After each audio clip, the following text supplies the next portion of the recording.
So ayun guys, another day and another shoes na naman tayo na re-review. Ang re-review natin yung Jordan 1 Low, Red Dune Lobster. So let's go in 3, 2, 1. Guys, kung bago pa lang kayo sa aking channel, mag-subscribe na kayo and follow na kayo sa aking mga social media links sa description below. And simulan na natin to. Simulan natin dun sa box na dahil nga Jordan 1 Low S ito.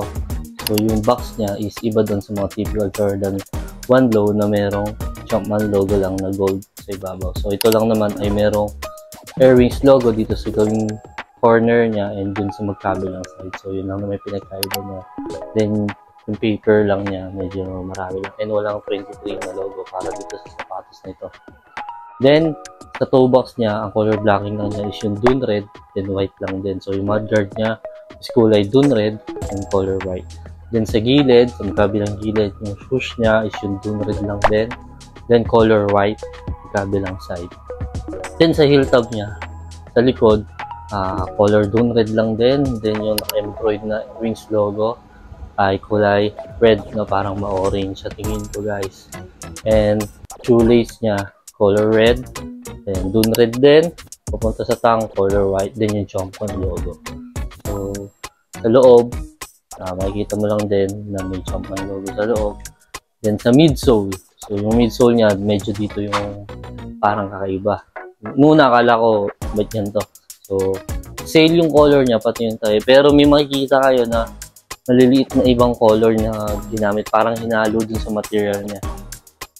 Paikot yun, yung buong midsole niya ganon. So akala ko yung isang pair lang ba yung ganon. So tinignan ko yung iba, ganun talaga. So, maganda naman. Ngayon lang ako nakakita ng ganun.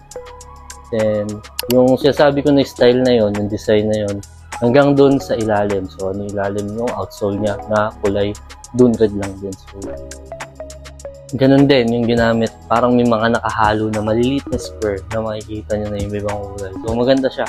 So, yung sapatos na to, walang extra lace. So, ang default niya, naka-lace lang na isa. So, kung bibili kayo, dapat ayun lang naka-lace na isa.